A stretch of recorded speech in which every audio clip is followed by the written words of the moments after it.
2, 1. So the playwright invited me and my original sister Fanny, which is one of the characters in the play, to visit with her at the actual village many years after we had done the show.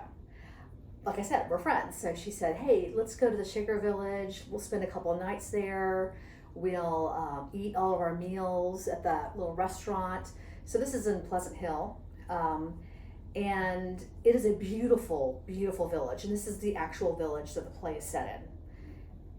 So we were there 2 nights. It was very surreal because, you're in a Shaker building, but the bed is a Tempur-Pedic bed. Like, it's luxury, Shaker, simplicity with luxury. So it's an amazing place to go.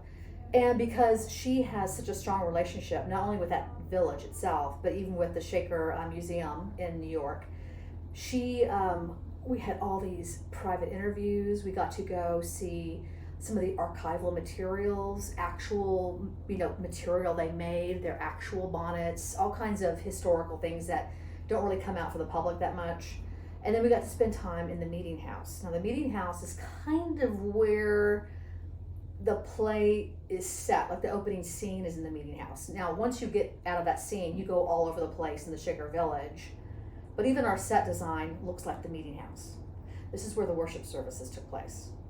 And so we spent time in there with a woman who introduced us to some more Shaker songs that we didn't know before, and talked to us a lot. And we walked in the space and we sang some songs in the space. It was just neat to be there, knowing all this history that had been in that room. I'm always fascinated when I'm in a space that was shared by people from the past that I have some knowledge of, or like what their life was like. So it's very magical.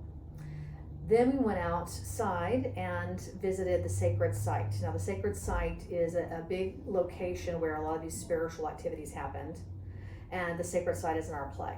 So that was really a very cool space to be in too. It's outside, it's by this tree.